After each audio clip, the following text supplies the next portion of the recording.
खैबर पख्तूनख्वा में अमनो अमान की सूरत हाल पर गवर्नर खैबर पख्तूनख्वा फैसल करीम कुंडी की तरफ से बुलाई गई APC से खिताब में गवर्नर का कहना था कि उसूली तौर पर यह APC सूबाई हुकूमत को बुलानी चाहिए थी, लेकिन वो ऐसा नहीं कर सके तो हम खामोश नहीं बैठ सकते थे। पिछले कुछ हफ्तों से खैबर पख्तूनख्वा बदअमनी का शिकार है। सूबाई हुकूमत का तवील अरसे से परफॉर्मेंस ऑडिट नहीं हुआ, ये जरूर होना चाहिए। कुर्रम एजेंसी में दर्जनों लोग अपनी जानें खो बैठे, लेकिन सूबाई हुकूमत टस से मस न हुई। अगर हम खुलकर बात ना करें तो डिप्लोमेटिक बातें करते रहें तो हमारे मसाइल कभी हल नहीं होंगे। APC में 16 सियासी जमातों ने शिरकत की है, मगर सूबे की सबसे बड़ी और बरसरे इख्तिदार पार्टी का कोई नुमाइंदा शामिल नहीं था। मुशीर इत्तलात KP बैरिस्टर मोहम्मद अली सैफ के मुताबिक ऑल पार्टीज कॉन्फ्रेंस PTI के खिलाफ बयानिया बनाने की नाकाम कोशिश है। गवर्नर हाउस में APC सिर्फ सियासी पॉइंट स्कोरिंग के लिए है। APC बुलाना गवर्नर का नहीं, मुंतखब हुकूमत का मैंडेट है। गवर्नर KP और सूबाई हुकूमत के दावों को एक तरफ रखकर हम हकाइक की बात करें तो कुर्रम में गुज़श्ता चंद दिनों में 125 से ज्यादा हलाकतें हो चुकी हैं। KP के दूसरे अजला की क्या बात की जाए, खुद वजीर आला गंडापुर के जिला DI खान में अमनो अमान की सूरत हाल खतरनाक है। सूबे की माशी मुश्किलात में मुसलसल इजाफा होता जा रहा है। माली मुश्किलात की वजह से ही सूबाई हुकूमत सेहत और तालीम समेत कई अहम शोबों में मंसूबों पर काम शुरू ही नहीं कर सकी है। खुद सूबाई हुकूमत में शामिल बाज वुज़रा ने भी अपनी ही हुकूमत पर करप्शन के इल्जामात लगाए हैं। सूबे की 2 दर्जन से ज्यादा जामियात भी माली मुश्किलात का सामना कर रही हैं। असातिज़ा और इंतजामी अमला भी सरापा एहतजाज हैं। बल्दियाती इदारों के मुंतखब नुमाइंदों के पास भी फंड्स नहीं हैं और नाज़मीन एहतजाज पर मजबूर हैं। ये सब कुछ ऐसी हुकूमत में हो रहा है जिसके पास सूबे की 145 नशस्तों में से 90 से ज्यादा नशस्तें हैं। 2018 में भी PTI के पास सूबे की 124 में से 85 नशस्तें रही हैं।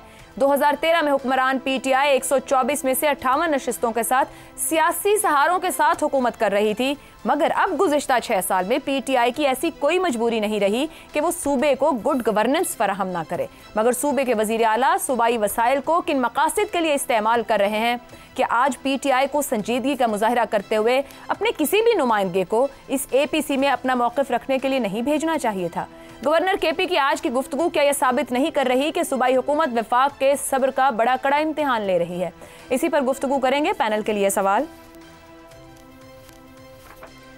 KP में अमन की खौफनाक हद तक बिगड़ती सूरत हाल, APC हुकूमत क़याम अमन में मुकम्मल नाकाम, क्या सूबे को दहशत गर्दों के हवाले कर दें गवर्नर KP? क्या सूबाई हुकूमत वफाक के सब्र का इम्तिहान ले रही है? शहजाद साहब, हम KP में अमन की खौफनाक बिगड़ती सूरत हाल और दीगर मसाइल पर जो APC की गई है उस पर गुफ्तगू कर रहे हैं, तो सूबाई हुकूमत चैलेंज कर रही है कि गवर्नर ये इजलास ही क्यों बुला रहे हैं? क्या उन्हें जो वहाँ सिक्योरिटी और तहफ़्फ़ुज़ बुनियादी मामला होना चाहिए उसके ऊपर तरजीहन गुफ्तगू करते हुए खुद नहीं सबको बुला लेना चाहिए था? क्या चाह क्या रही है सूबाई हुकूमत? नहीं, कर लेना चाहिए था अगर जरूरत महसूस होती। देखिए, बात यह है कि दहशतगर्दी के खिलाफ जो जंग है वो पाकिस्तान की अफवाज, पाकिस्तान की फ्रंटियर कॉन्स्टेबलरी जो कि पख्तूनख्वा की है, और उसके बाद फिर जिसको FC कहते हैं, और उसके बाद फिर हमारी पुलिस वहाँ की पख्तूनख्वा की, ये तो फ्रंट पे है ना, ये तो लड़ रहे हैं, ये तो रोजाना शहादतें दे रहे हैं। तो वो जो दहशतगर्दी के खिलाफ जंग है ये कोई अभी की नई बात नहीं है, ये साल से हम वो शहादतें दिए जा रहे हैं और ये जंग जारी है। इसलिए आज के दौर में इसको सियासी तौर पर सिचुएट करना गलत होगा। ये सिर्फ अली अमीन का कसूर नहीं है। अली अमीन का कसूर ये जरूर है कि कुर्रम में जब इस किस्म का मामलात होते हैं तो उसका फोकस उधर होना चाहिए। कुर्रम की एक एडिशनल खाम की एक एडिशनल प्रॉब्लम है हमारे ऊपर, उसके ऊपर जो कि दहशतगर्दी के खिलाफ जंग है।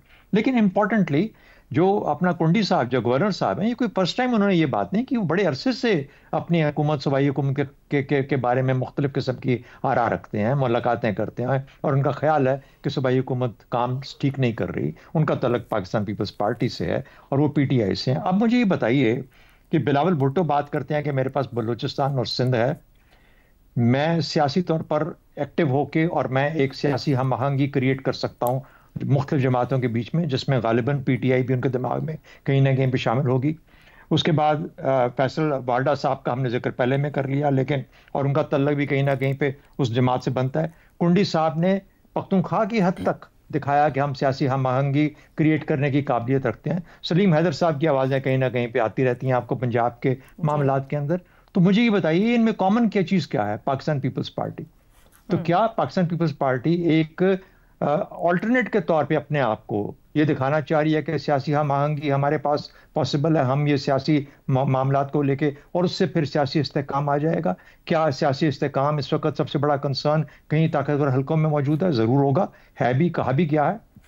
तो अगर ये तमाम चीज़ें हैं तो फिर मैं इसको सिर्फ एक आम मीटिंग दहशतगर्दी के कॉन्टेक्स्ट में नहीं देखता, क्योंकि दहशतगर्दी तो कब से हो रही है और कौन कौन उस पर लड़ रहा है और जिनकी जिम्मेदारी है वो लड़ रहे हैं और जाने दे रहे हैं। लेकिन चीफ मिनिस्टर की जिम्मेदारी ये कि वहां पे बैठ के गवर्नेंस बेहतर करे और इस तरह के मामलात को कम से कमतर करे, उसमें बिल्कुल कोई शायबा या शक नहीं होना चाहिए। उनकी जिम्मेदारी बनती है और जब अपना ध्यान और चीजों में लगाएंगे तो फिर फैसल कुंडी को स्पेस मिलेगी कि वो ये काम करके दिखाए, क्योंकि चीफ मिनिस्टर अपना काम नहीं कर रहा। तो इसलिए वहां पे वो कजन्स, जो दो कजन्स हैं, उनकी लड़ाई के अंदर कहीं ये ना हो कि अली अमीन अपनी जगह खो रहे हो और अपनी स्पेस को कम से कमतर कर रहे हो और एक और ग्रुप जो है वो अपनी space Aahista Aahista political space की बात कर रहा हूँ बढ़ाने की कोशिश में हो। तो मुझे यूं लगता है कि दहशतगर्दी तो हमारा एक, जिसे कहते हैं ना कि एक कंटिन्यूइंग इफेक्ट है, एक राइडर इफेक्ट है, लेकिन बाकी जो मामलात बीच में चल रहे हैं सियासी तौर पर, उसके अंदर आपको कहीं ना कहीं पे कुछ ऐसे छोटे छोटे उबाल नजर आते हैं जो कि, और छोटे छोटे उबाल ही बढ़ के कोई बड़ी कहानी भी बन जाते हैं आमतौर पे। तो मुझे यूं लगता है कि जैसे इस तरह की कोशिश हो रही है।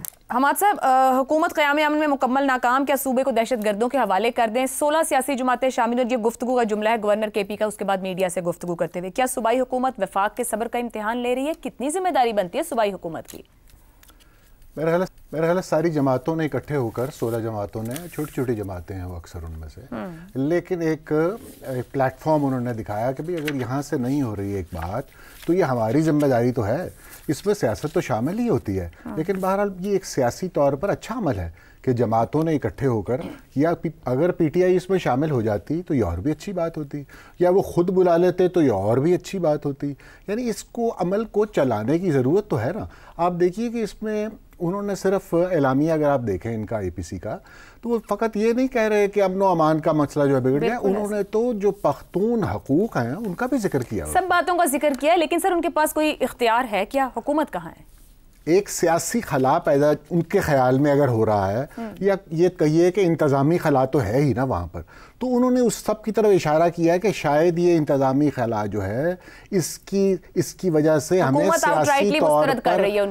सियासी तौर पर कुछ जगह हम स्पेस ले सकें। अब देखें ना, मसलन वो कह रहे हैं भी फाटा के 3% पैसे आपने तय किए थे जब शामिल हुआ था साथ, वो कहाँ गए, हमें क्यों नहीं मिल रहे, आप अफगानिस्तान के साथ हमें ट्रेड क्यों नहीं करने दे रहे। अब ये सारी बात, हत्ता कि उन्होंने कहा भी पख्तूनों की जो एहतराम है और इज्जत है उसका ख्याल रखा जाए, उसको गजन न पहुंचाई जाए दूसरे हिस्सों में पाकिस्तान के फेडरेशन के।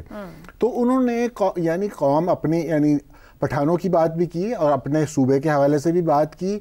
इससे ये नज़र आता है कि वो फ़कत उन्होंने अमन व अमान की बात नहीं की, बल्कि सियासी तौर पर भी अपना एक एजेंडा उन्होंने पेश किया। और पीटीआई इस अमल में शामिल नहीं होती, इस पर मेरा ख्याल अब हमें हैरत भी नहीं होती, क्योंकि शायद वो तो समझते हैं कि एक तरह से हम गद्दारी के मुर्तकिब हो जाएंगे अगर हम दूसरी जमातों के साथ सियासी अमल में शरीक होंगे या बैठ जाएंगे। उनका थॉट प्रोसेस बदल क्यों नहीं रहा है, अपने लोगों के लिए भी नहीं? देखिए ना, हम यही तो बात करते हैं कि अब तो उनके ऊपर बाहर से भी इतना प्रेशर आ गया है कि लोग सोशल मीडिया पर एकदम कैंपेन चला देंगे कि भाई अली अमीन गंडापुर ने क्यों वहाँ पे अपने लोग भेज दिए, ये क्या हो रहा है, ये बिक गया। और यूँ, यानी उसमें कई मसाइल हैं, वो इतना आगे चला गया है मसला कि उसको पीछा करने के लिए एक कॉन्शियस एफर्ट करनी पड़ेगी, और अनइक्विवोकल टर्म्स में जब तक उनके लीडर उनको ये नहीं कहेंगे वो पीछे नहीं हटेंगे। ठीक हो गया जी, यहाँ पर हम प्रोग्राम को कंक्लूड। जिम्मेदारी सूबाई हुकूमत की है, मैंडेट भी रखती है, मगर जहाँ 16 सियासी जमातें इकट्ठी हो बैठी, वहाँ सूबाई हुकूमत को भी चाहिए था कोई एक आध नुमाइंदा शामिल होता, ताकि विल नजर आती, वो पॉलिटिकल विल जिसके तहत आप एक मैंडेट के साथ हुकूमत चला रहे हैं कि केपीके के मसाइल को, इंतजामी सियासी मसाइल को किस तरीके से बेहतर तौर हल किया जा सकता है।